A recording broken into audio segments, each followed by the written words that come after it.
Yo,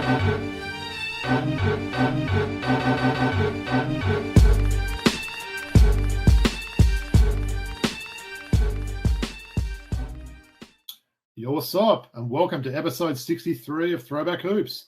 My name is Rob Clayton, and joining me is the one and only Woody V.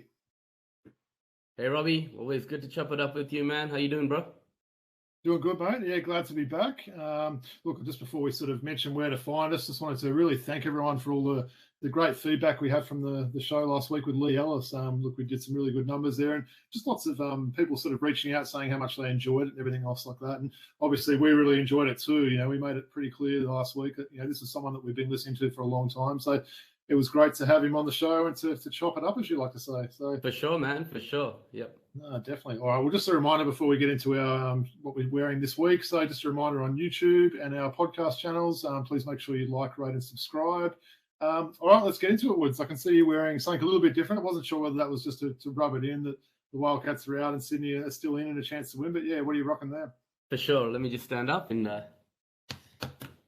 Woody's standing up wearing his Sydney Kings Champions t-shirt. He looks pretty proud of that one. So, and his hat, of course.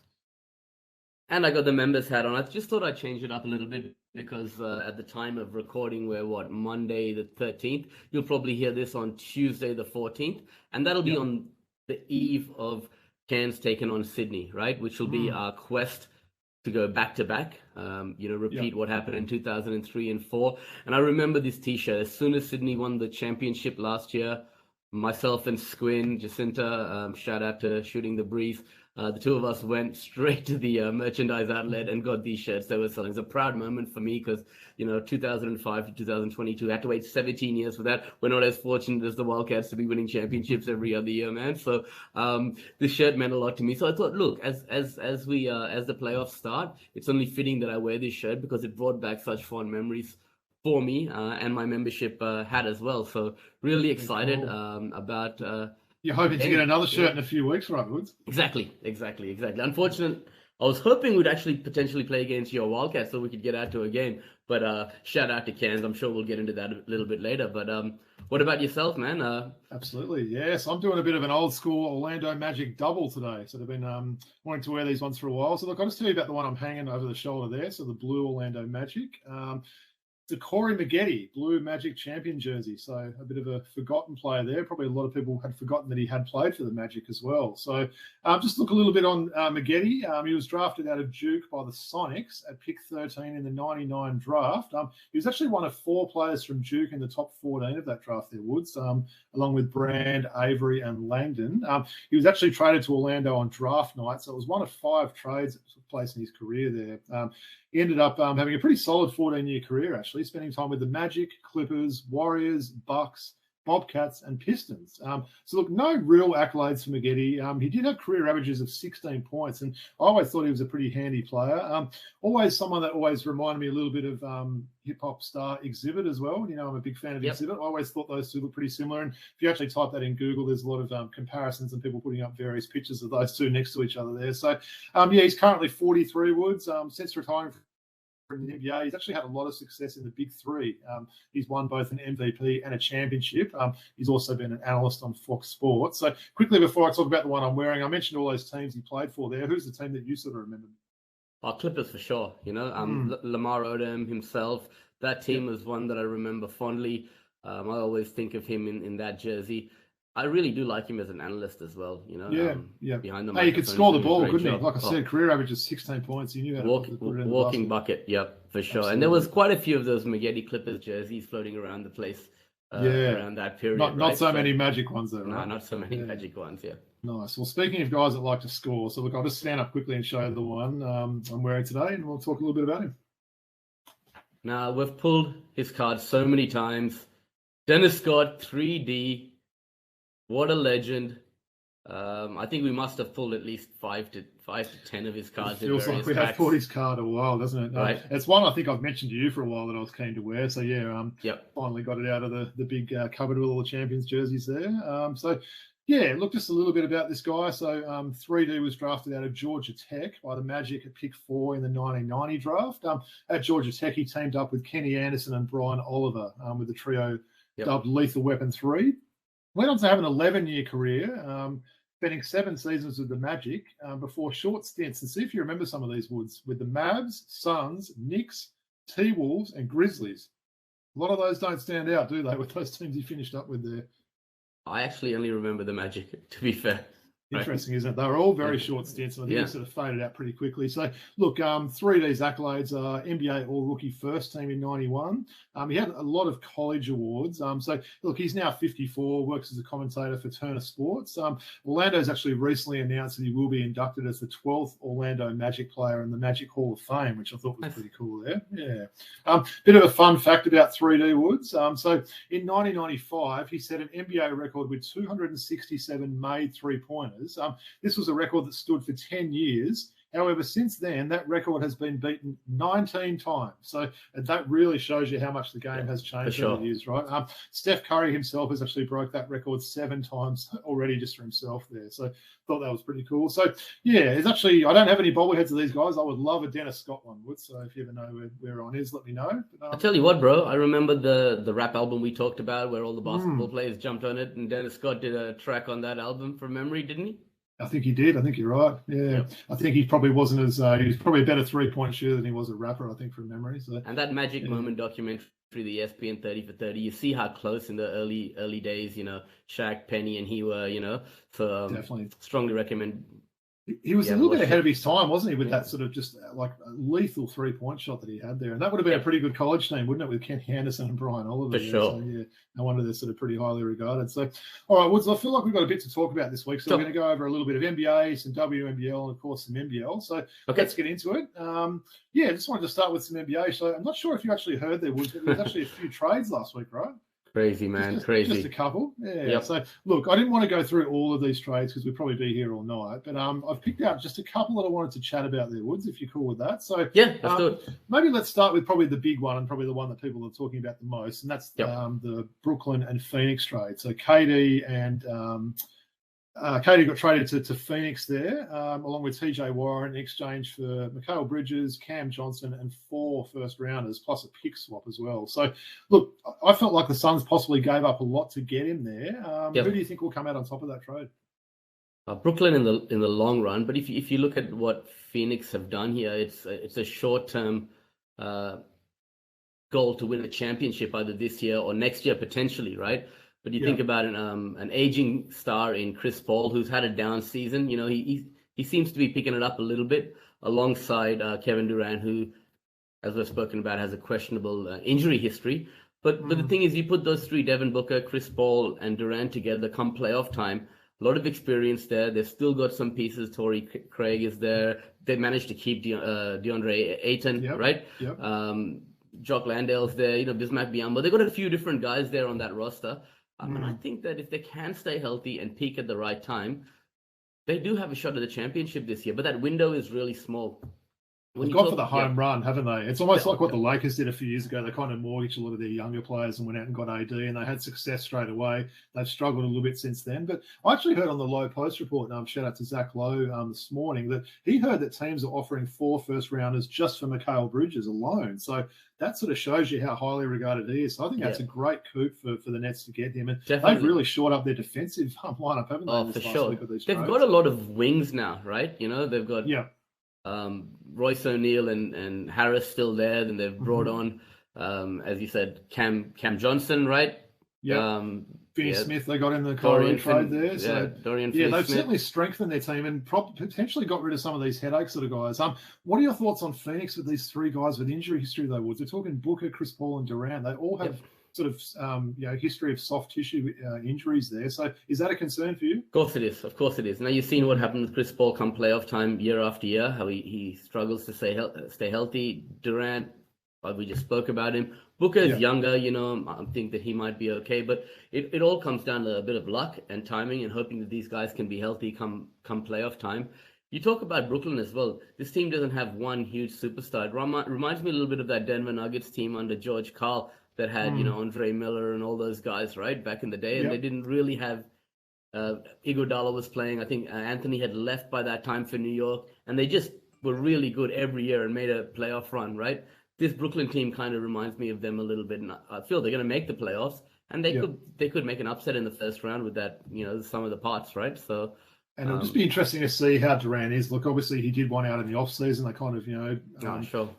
Mended things there, and he's now got his wish there. So interesting, and certainly the West has got a lot stronger, hasn't it, with some of these trades? Yeah, definitely. Look, I think once James Harden left, that put the wheels in motion. Kyrie complained, he left, and it was always the smart thing for Brooklyn to do to, retool and start again. And good luck to Phoenix. I really hope the likes of. I know you don't like Chris Paul, but he's given a lot of service to the game, and hopefully he gets an opportunity to make a deep playoff run this year. No, for sure. Look, I wanted to go from pretty much the blockbuster trade of the trade deadline, just to a smaller one though, Wood, but someone that's involves a player that we both very much sort of follow and want success there, and that's obviously the trade with Aussie Matisse Thybulle. He moved over to Portland in a 3-team trade. Probably a little bit concerning for me. They did actually add a couple of other wings in Cam Reddish and Kevin Knox, who incidentally were both traded for each other a couple of years ago in the Hawks-Knicks trade. How do you see this? They did lose Josh Hart, so that sort of maybe frees up a spot there. But how do you think this situation will suit Matisse Thybulle there? Well, he plays defense, right? And I think Coach Billups has been pushing his team to be a defensive-minded team. So I think Coach Billups will be good for him. I think it's a good fit, right? I know they've got a few other wings. I don't know about Kevin Knox playing that much. I think his career might be winding down. Yeah. But Matisse Thybulle, I think he needed a change of scenery. And he's got one here on a rebuilding team, a young team with a coach that will like the intangibles he brings. So I'm hopeful. I really agree with what you said about the coach thing. Obviously, we knew Doc Rivers was coaching Philly. He doesn't always have a lot of great success with younger players there, does he? You can see another younger player who we debated about in the offseason in Tyrese Maxey, who's been just dreadful this season, Woods. I think that might be one that I maybe got right there. But yeah, I think you're right. A change of scenery there. You see Portland have a little bit more of that family type atmosphere there. So definitely, I'd like to see him sort of work. He's only 25 years old, Thybulle, so it feels like he's been around quite a while. All defensive selection only a few years ago. Twice, I think he's had it. Yeah. You talk about a guy like Cam Reddish as well. We've always liked him, especially when he was in Atlanta. He got shipped off to New York, and Coach Thibodeau didn't really give him a chance in that rotation. Coach Tibbs likes to play a short 7-8 man rotation, and he sticks to playing guys for a lot of minutes. So once again, we talk about a coach not being a great fit for a player. I think Coach Billups again will be good for Cam Reddish, and a guy like Josh Hart. Cam Reddish can fill in a little bit. Matisse can fill in a little bit on, he's a great player on both ends of the floor. Great rebounder, Josh Hart. He's hard to replace, right? But I think a combination of those guys sort of thing, you reckon? Fill that spot, yeah. Yeah, no, nice. Look, before I talk about one more trade, just a bit of a fun fact. Did you realise there were 9 players in that trade deadline that got traded back to their former teams? Which is I know. I saw 9 players. So not sure all of them are going to play. I was just reading before that John Wall's definitely getting bought out. I thought that was quite funny. He got traded back to Houston when they didn't even play him last time they had him. So that just shows you that's just going to be a piece. Is that it for John Wall?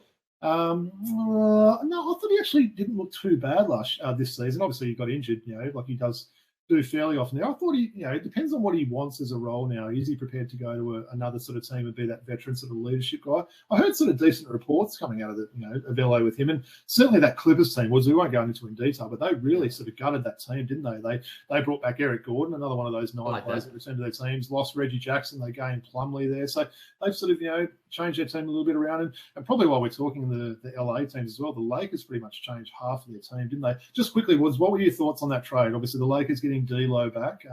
Obviously, losing Westbrook, they gave up Thomas Bryant. What do you think they're like getting D'Lo back? Because he's a kind of players and sort of fans as well seem to have mixed opinions on D'Lo. What's your opinion on him? He's a polarizing figure, right? But I mean, he was very immature and young in his first stint in LA. Since then, he's got to play with a lot of veterans and alongside the likes of Steph Curry amongst others, right? And so I'm hoping had good numbers this year too, right? Made an All-Star game in Brooklyn, I think it was. So he's played alongside. He's actually done the round. What was Brooklyn, Golden State, Minnesota, now back to LA, right? So it's strange, isn't it? Obviously, that's not always the greatest sign when you're getting shipped off all the time to other teams. But I mean, LeBron can potentially be a positive influence on him. AD there as well. I also like Beasley coming onto that lineup, right? Yeah, that's what they needed, isn't it? They needed that knockdown shooter. Any idea where Westbrook might end up? I'm hearing either the Clippers or Chicago. Well, the Clippers have a glaring hole at the point guard position now, right? Who have they got? He's like, I can't imagine him sort of playing there. I could just see that all falling apart. Who have they he got has left? played with Paul George Tyrese before. Maxey pretty much is their only. Well, they got point guard at the Bones moment. Highland from Denver. Oh, there, yeah, so I for think sure. they're sort of Yeah, taking a okay. bit of a flyer on him. So yeah, I mean, maybe it could. I'm not sure if Clippers fans will be thrilled with that. I know Paul George and Westbrook have a great relationship going back to their time in OKC, and Marcus Morris has come out championing for him as well. So I think maybe having a friendship there and a good relationship, I think that's one relationship he didn't burn. Him and Paul George always got along well, so that might play a part. And look, I'm sure the 5 games that Paul George and Kawhi Leonard play a month, if Westbrook's there, they'll enjoy playing with them too. So. All right, nice one. Well, look, one last trade I wanted to talk about, Woods. It's one that definitely involved our teams. That's kind of what I wanted to bring it up. This trade was actually in doubt up until this afternoon our time, and we're talking the 4-team trade there, Woods, involving Golden State, Portland, Detroit, and the Hawks there. So there are a lot of pieces moving in this deal. I think probably the key pieces there, and the ones I wanted to ask you about, was Golden State giving up on former number 2 pick James Wiseman, going to Detroit there. It's probably about the 5th center they've got on their roster. But what were your thoughts, firstly, on Golden State sort of giving up Wiseman and not getting a great deal in return, only getting Gary Payton the second in return? Yeah. Well, they invested a lot of time in him. They picked him with the 2nd overall pick from memory, right? I think it was, yes. Mm-hmm. And whenever the media or critics would say things about him, his teammates and the coaching staff, the front office would come to his defense and say, look, he's going to be a great player. We're going to invest in him, right? So it actually surprises me they gave up on him. But I guess he wasn't playing. He was in the G League and things like that. So, Well, I guess for the people that hadn't heard about it, so the reason that trade was sort of a little bit held up for probably at least 24 hours there was Gary Payton II, who was with Golden State last year and won the championship, signed as a free agent in Portland, didn't quite get the deal he was after there. And the rumours were coming out that they were pretty much jabbing him up just to be able to play this year. And he did have a bit of an injury that Golden State weren't aware of there. So apparently he's not going to be able to play for 3 months now. So I guess Golden State had the choice basically to rescind that trade, which would have really pissed off those 3 other teams there. But they've decided to go ahead with it. I guess they weren't expecting a lot out of Wiseman in these next 3 months. So I guess they feel they can maybe wait a little bit longer with Payton there. But look, if we're talking 3 months there, he's not going to be helping him out this season, is he? Unless they have a really deep run again. So that was pretty interesting there. But look, the one I wanted to talk about, Woods, let's put our Hawks homer hats on there. Sadiq Bey.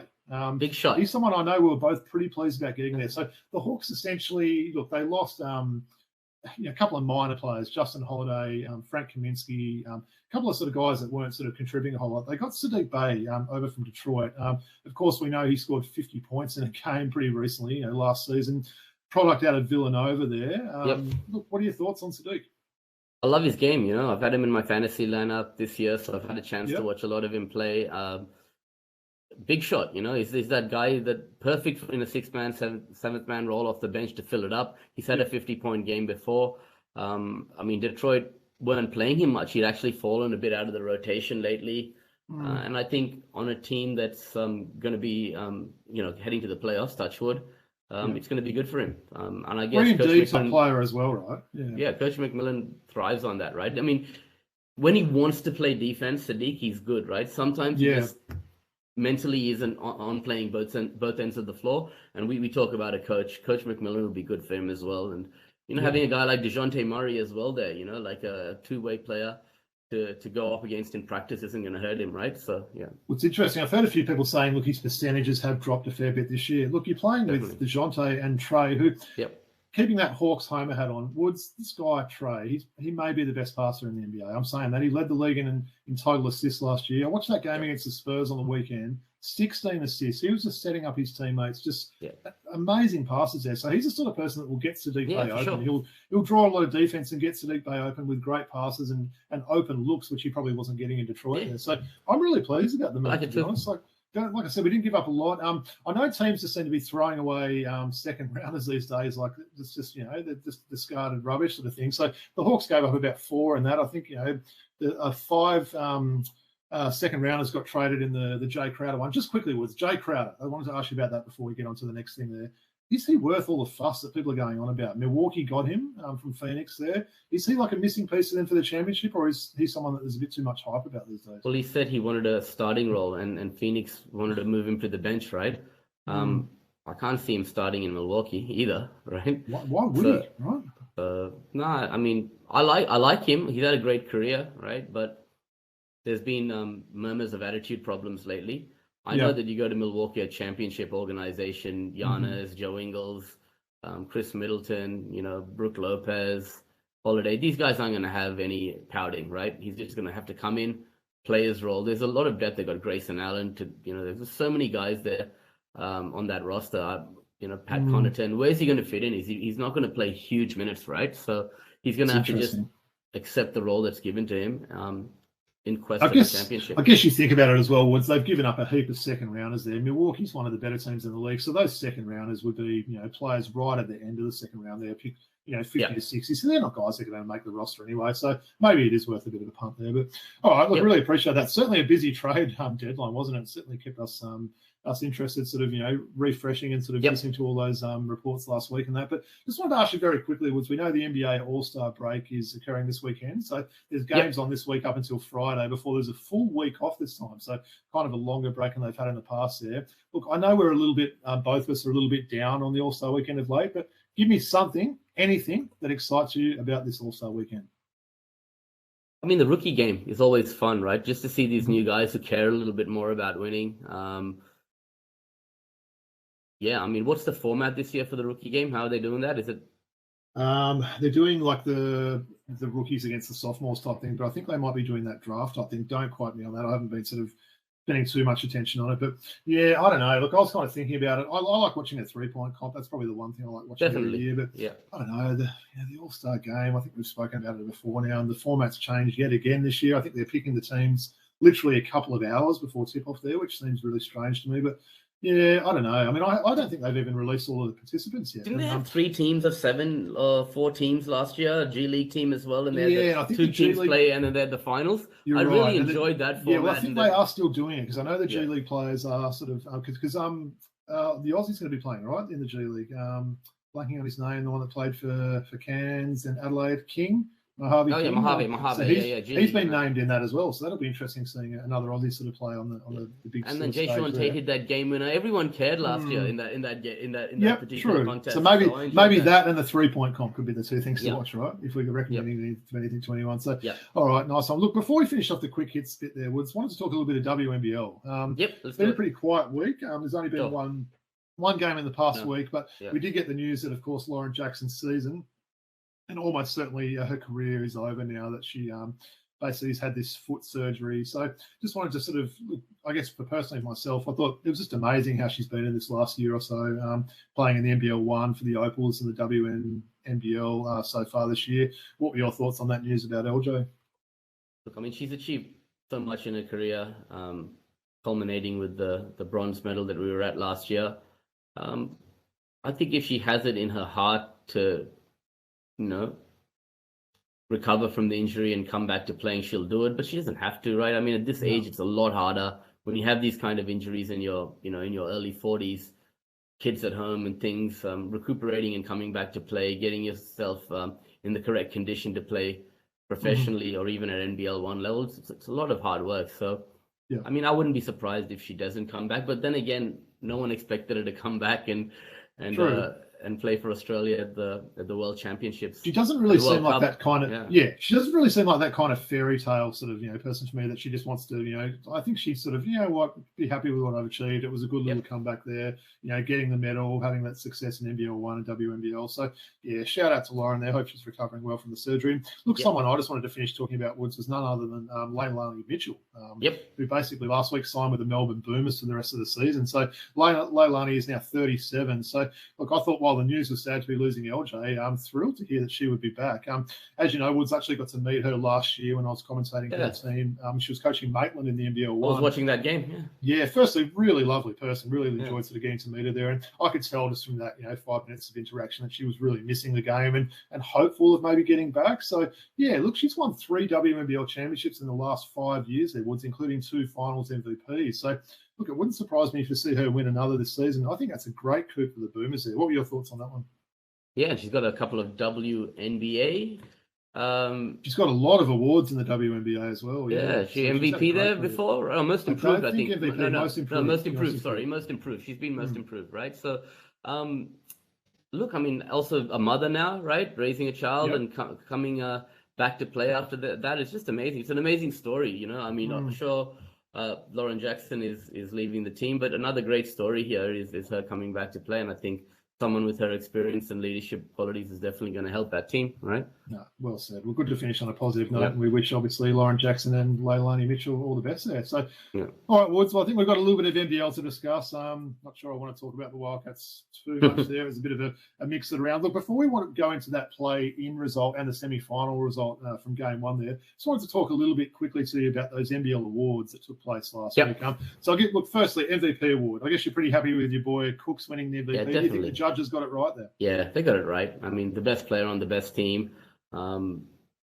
His numbers may not be as gaudy as, say, Mitch Creek or Bryce Cotton, but he only needed to play limited minutes on that team, whereas, you know, Creek and Cotton played quite a few more minutes per game. So obviously their stats are going to be better. But yeah, very happy with Xavier. I've got no issues as well. You know, I would have loved to have seen Bryce win. I knew when that coverage started that Bryce Cotton wasn't in the building there. I knew there was no way he was going to win the award, because I think they might have tapped him on the shoulder and said, look, Bryce, you might want to come. You're winning something here. But yeah, I think you're right. You know, best player on the best team. He's an all-round player too with his defense and continues to improve and everything there. So yeah, look, no issues for me for that one. The only thing I would like to see next year, I just don't think it's necessary to basically close these awards off a week before the season. I know it's been spoken about on various podcasts, but I think there was like nearly 20% of Bryce Cotton's season, including, you know, a near triple-double and a 40-plus game that he got there. So you wonder if it might have been a bit closer. The actual voting in that one, Woods, for the MVP. So Xavier Cooks got 120 votes, Bryce Cotton 96, and Mitch Creek 80. So it was still a pretty comprehensive, you know, obviously sort of victory there for Cooks. Just wanted to see as well, before we go into the NBL, just if you can give me someone that you thought was either lucky or unlucky on the night. For me, and I have mentioned this a few times to you over messages over the last week, I was absolutely shocked that Chris Golding made the NBL All-Second Team. I'm talking totally shocked that he made it. Like, I could probably reel off at least 5 people that would have made it over him, including his teammate, right, in Tucker. You know, Shannon Scott, those sort of guys like that. I mean, if you look at Tucker and his numbers next to each other, Tucker was basically better in every single category. His percentages were higher, averaged more points, averaged more rebounds, averaged more steals, averaged more assists. So I really think the selectors got it wrong with that one. I'm not sure whether they sort of were really keen to get an Aussie on that team there, given there was a lot of imports. That might be out of place saying that, but that was kind of one of the first thoughts I had. I guess, so he was probably the lucky one for me making it. The unlucky one for me was Jarrell Brantley. Look, not being in the top 3 for the Defensive Player of the Year, and not making either of those NBL teams. Look, I know it's hard to make it. There's only 10 spots there, but for me, he's definitely in the top 10 players in the NBL. But what were your thoughts on Golding and Brantley? And then maybe give me a name of someone that you thought was either lucky or unlucky. Yeah, definitely. You know, Golding was very lucky to be in there. Rajon Tucker, you mentioned.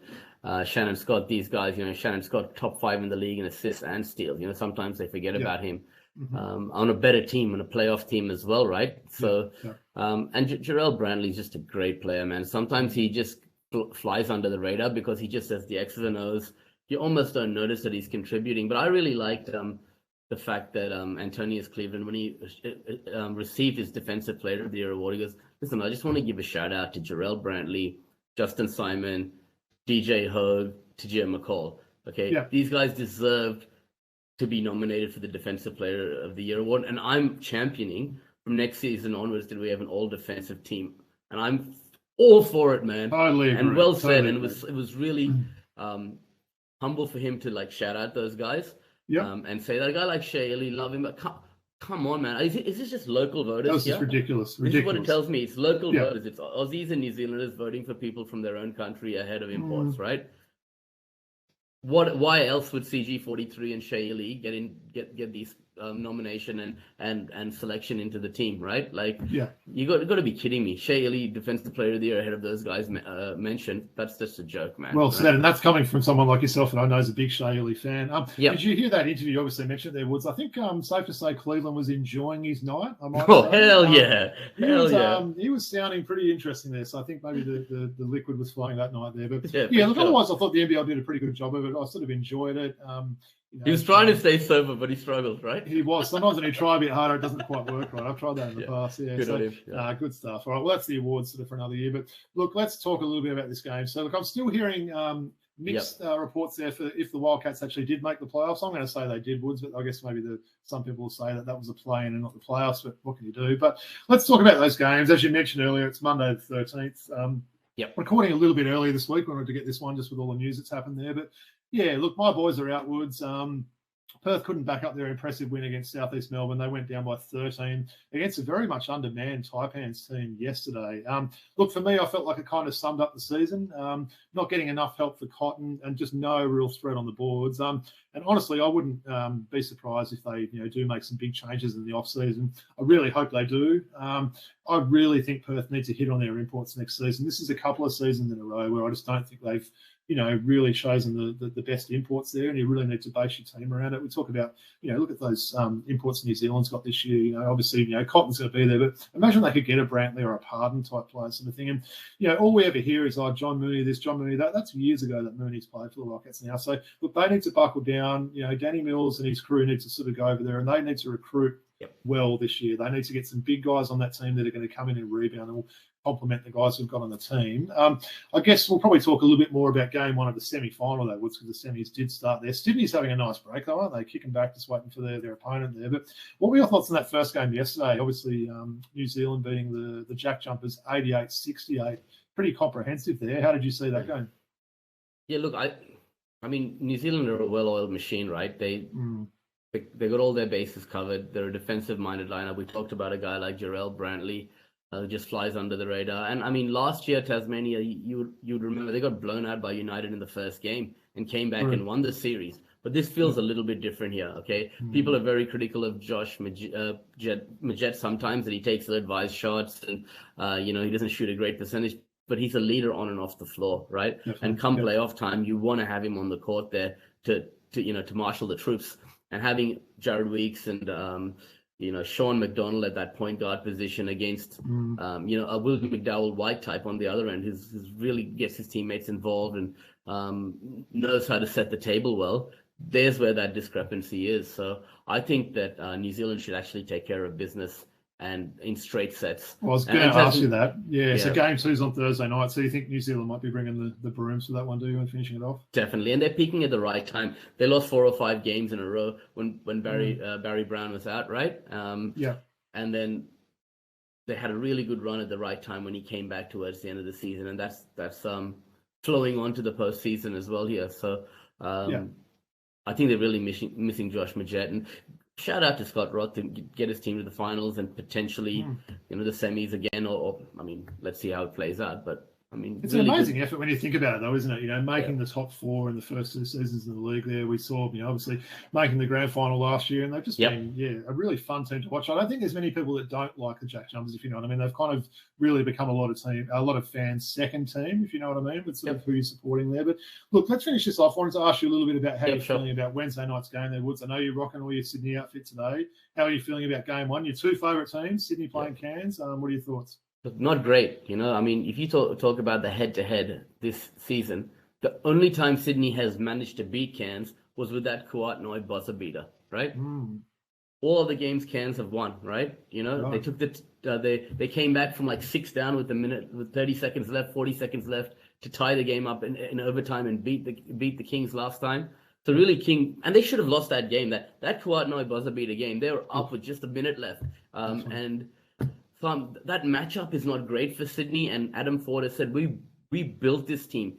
He did say that, didn't he? Literally to combat the Kings, because last year, he told a story about how when the Kings came to visit Cairns, they were practicing on a few courts away from them, and you could overhear Chase talking about how Cairns are soft, etc., and they can't handle switches, etc. And so that rung in his ear. So when he was recruiting the team this year, he brought in guys like Shannon Scott. And Sam Wardenberg to combat, the likes of Xavier Cooks and, Derek Walton Jr. and things like that. So it's a tough matchup for Sydney. Having said that, I still think Sydney should win in 3. Yeah. I don't think they'll lose the straight sets here, but it's going to be, that's really going to be a good series, right? One thing I didn't talk about him in that Wildcats game against Cairns was the play of DJ Hogue. Are we going with Hogue, Woods? You remember the cricketer Rodney Hogg, right? It's Hogue. Same spelling, Rodney Hogg, DJ Hogue. It's DJ Hogue. Yep. From day one, Adam Ford said that on the Huddle podcast. It's Hogue. And then Liam said it's not Hogue. It's like, no, it's Hogue. Yeah. All good. Look, I really think Sydney's got the players to match up against him, don't they? They could put Cooks on him. They could put Simon on him. So I think they've probably they've got some guys that can really match up. He's had massive games against Sydney all year. in I all mean, the he was games. amazing in that game. I mean, he could score from all over the court, can't he? He's just unassuming, right? Yeah. You know, and I love. We've said it before, recruiting. You know, on Twitter, I saw someone say Hug owns the Wildcats, right? And someone in the comments are like, "What is wrong with the Wildcats and their recruiting?" Right? So, I mean, a guy like Hug, it comes back to Adam Ford and the Cairns organization, Mark Beecroft, all those guys doing a great job of recruiting. Great imports to Shannon Scott, you know, Taj McCall. These guys are brilliant, man. People say, "Oh, Cairns are better without Taj." That's not true at all, right? What are you hearing about him, Woods? Are you expecting him back for this series or not? I haven't heard, but I mean, the fact that he sat out a do or die game, you know, means that he must have been struggling, right? So, look, better for us if he's not there, right? Yeah. Yeah. And what about Keanu Pinder? Any chance of him sort of, you know, suiting up with some goggles on or something like that? That's not going to happen. Only if they make the grand finals, right? So I think it is what it is. Kings were at full strength, and with Keanu Pinder out and the questionable health of Taj McCall, even if he plays, he might not be at full strength there. So I think the Kings we should also say as well, Woods, they haven't actually announced when these NBL finals are going to start, but I am hearing rumours that there's going to be a FIBA window. There is. So, there is. So does that mean there's going to be a whole week off? Because I really think that's going to make a bit of momentum loss for the league there. So they haven't confirmed that as yet. Like, I don't know.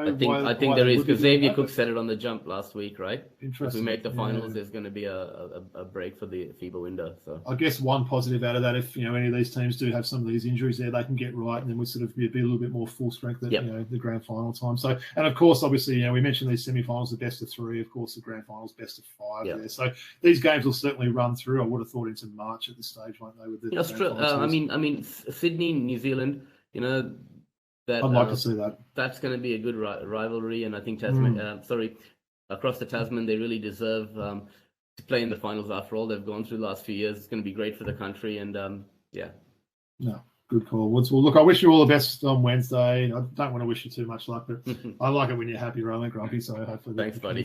Get up for you. So, all right. So appreciate that. So, look, why don't we sort of close things out now with just another little bit of classic packs. We had a great time doing that with Lee last week. We certainly let him know that we borrowed his segment, of doing this classic packs there. Got a bit of a mixed pack last week, didn't we? Had a few no names there, but what do you got for us this week? So I've got the Upper Deck 91-92 I like edition. those Upper Deck ones. All right. These are those ones with the hologram. We still haven't had a hologram insert there, so I'm hoping this might be the week. Let's do it. You're running out of packs as well, I believe, right? I know, I am. Okay, terrific center. One of the greatest rebounders of all times. Bespectacled. Rest in peace. This is his Atlanta Hawks card. I'm talking about none other than Moses Malone. It wasn't quite that same player when he finished off with the Hawks, was he? At the end still had some good time there as well. So, rest in peace to Moses. Still had 10.6 points and... Show me the back of those, Woods. I always like to see the back of them. They're a nice-looking card, aren't they, those ones? Oh, I actually got the big picture. That was his patented little jump shot there, wasn't he, where he jumped quite high and sort of threw it up. So, averaging 10 and 7, basically, in that season. So, still not bad. And some pretty nice goggles. Back end of his career. Mm-hmm. Okay, we've talked about this guy before. LA Clippers number 31. He was selected by the Los Angeles Clippers with the 37th overall choice in the 1991 NBA draft. Where's number 31? Oh, Terry DeHare. Nope. We're talking about 31. What college? Give me one more clue, otherwise I'll give up. Actually, Memphis State. No, that doesn't help me. No, I'm not sure about that one. Elliot Perry. Oh, Elliot Sox Perry. Yeah, Yep. Nice. Yeah, it's funny. I always remember him more with Phoenix and the Clippers, but he was an interesting player, wasn't he? Oh, Woody's happy here. What do we got? You're wearing his jersey, and we got his card again. Oh, all rookie team card. Look at this. How good is that? Wow, well, that's definitely the first time we've ever pulled a card of jersey that we're wearing. That's I'm awesome. pretty sure I pulled a Gugliotta one when I was wearing Gugliotta as well, remember? Yeah. But that's a nice card, that one there too, isn't it? So that's like a all rookie one. So we just mentioned, obviously, he made that all rookie team in 1991. So unreal. You just spoke about this all rookie team that he made, and this is his rookie card when he made that team. Well, I do apologize that I'm wearing his black jersey and not the white one that's in the card. Oh, man. I think we're pretty close, right? That's amazing. That's great. That's amazing. Okay. Number 20 for the Supersonics, right? He was a guard, played for the Bulls, Clippers, and Supersonics. He had some good years with the Clippers. I do remember him. Don't remember much about him exactly. Same name as the famous head coach for the Detroit Pistons. Surname. You're talking Chuck And the 92 Daly. Dream Team. Yeah. So Chuck Daly. So I'm blanking on that Quinton one. Daly. Oh, Quinton Daly. Yeah, geez, that's a bit of a throwback one, isn't it? Loving those old Sonics uniforms. Yeah, can't tell you much about Quinton Daly there. Oh, I love this guy. Had a really famous nickname. This is his Miami Heat card. Number 12. He was a rookie in 1991 for the Heat. And he was only played to play all 82 games. His real name is, I think, Vernell or... Oh, Bimbo. Yep. Bimbo. What a great name, right? Bimbo Coles, yeah. Vernell's his real name, right? That sounds about right, yeah. Certainly remember him a bit with Golden State, but yeah, he was a pretty handy player, old Bimbo. Definitely. Yep. Okay. Pistons guard. I remember him. He was a rookie in 1991. He's got a name. Sometimes people tend to use the phrase "I'm shooting." Oh, Lance Blanks. Lance Blanks. Mate, they couldn't even get him in a card with his jersey actually on there. That's not a good sign, is it? Yeah. Yeah, I do remember. Oh, man. Didn't have a great You career. hate this guy. Okay, Danny Atlanta Green. Hawks center. The one guy you probably hate. No, more not than him. I'm walking out if it's him. Is he wearing number 32 by any chance? He is indeed. Oh, my God. John Contract. Yeah. One of my least favourite Hawks players of all time. Yeah, that's... I don't know what he's doing on the ground there, but he's not doing much, I'm sure, living up to his big money there. So, yeah, not a fan of that guy. You can rip that up if you want for all I care. Okay. Trailblazers forward. Moved into some media work after he was done. He was in 1991. He had a very short-lived career before moving into the media, right? AA is Allah Abdel Nabi, straight out of Egypt. Yep. Yeah, I think he might have been the first Egyptian player to make it to the NBA as well. Yep. Yeah, so he didn't have a long career, did he? I think he might have played with Philly, if I'm not mistaken. But yeah, he did some media stuff afterwards, right? He did a few spots on Hang Time and stuff with. Yep. All right. Okay. This guy's surname is the same as my nickname. Rockets forward, number 10, white guy. Didn't do much at all in his career. He's got your nickname. His surname is my nickname. All right. Or like without the Y. Yeah. Can't recall him. David Wood. Oh wow. Yeah, I would have not have got that one in quite a while there. What can you tell me about David Wood there? Wood's educate me. Okay, I can tell you Wood was one of 4 Rockets to play all 82 games in the 1991 season. Wow. Before coming to Houston, Wood played briefly with Chicago and in the CBA with the Rockford Lightning and in Europe. He scored a career-high 27 points on December 20th, 1990 against Orlando. So, hey, 27-point game in the NBA. You know, the complete scrub. Very comprehensive recap. I appreciate that. Yep. Okay. Kings guard. His surname is that of a bird. All right? He went to Villanova. Rory Sparrow. Rory Sparrow. You like it? I got that one, don't you? Yeah, I always remembered Rory Sparrow. Just, great name there. But, good clue as well, yeah. Worries. Played with the Knicks as well, if I'm not mistaken. Let's have a look. He played with, the Knicks, the Bulls, the Heat, and then the Kings, right? Yeah. Okay. We talk about, you're going to be happy in a second anyway. I'll come back to that. Okay. He was on that rap album with, this Celtics player was on the rap album with Dennis Scott, okay? He then moved into his Celtics card here, then moved into a coaching gig after playing, played with the Lakers. He adopted his sister's daughter as his own after they were in his family was in a car accident. Coming to watch him play his first game, and they passed away, and the daughter survived. Right? Well, yeah, that does ring a bell. I'm blanking on the name. I was going to make a joke when he said Celtics and he was on a rap album. I was going to say Larry Bird, but clearly not. Brian Shaw. B. Shaw, of course. Yeah, definitely. Yeah. He had a pretty handy career, didn't he, B. Shaw? He did. Good coaching career. Also, St. Mary's player as well. Yep. Am I right? St. Mary's College? Oh, St. Mary's. Let me have a look. Santa Barbara. Santa Barbara. We'll start with S. I was close, right? Okay. Yeah, I don't know this guy at all, but he's number 31 from the Bullets. Played since 87-88 with the Bullets. In fact, he averaged 10.5 points a game in 89-90. Liddell He is forward, white guy, number 31. Nah, a few no-names in this pack. Who you got from Mark Alarie. Yeah, I do remember the name, but yeah, geez. But you'll be happy to know the last card is a hologram. Oh, first one. Who do we get? Yep. And we've got great defensive player, steals king for the Bucks, someone we like a lot. Alvin Robertson, and look how beautiful that thing looks. I love that. I remember that. Look how beautiful that thing looks. I was man. obsessed with that hologram, those inserts. Look how beautiful that is. 10 or 12. That was pretty ahead of its time, wasn't it? There with the different colours on that there. I'm loving that one. So that's an insert card. Am I right? Is it the same on the back? That is. Just a steal. So like steals, I think they've got one for the King of Steals, basically. So yes, it is an insert card. Little tip with those ones, Woods. Only handle it by the corners. Don't get your fingerprints on it because it messes up the hologram. Good call. Good call. Well, that was an interesting pack anyway. I'm happy we finished off with the hologram. Not that happy that we got John Concack, but yeah, we had a few random ones there. And shout out to Rory Sparrow too, right? Just before we finish up, a quick little tidbit about Brian Shaw.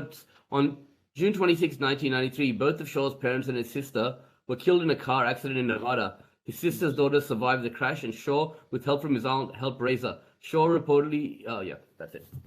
Yeah. Shout out to Shaw. Shout out to him, man, for stepping up and doing that. So. And, of course, he was a teammate, I believe, of 3D Scott as well back in the day with Orlando. Yeah. And that was pretty cool getting the Dennis Scott card in there. I did enjoy that. Oh, so, brilliant. Nice on Woods. Well, look, well done with the classic packs as always. So, look, that kind of brings us to the end of the show, doesn't it? We're a little bit shorter than last week's show. We felt like we could have spoken with Lee for probably another hour last week. But definitely.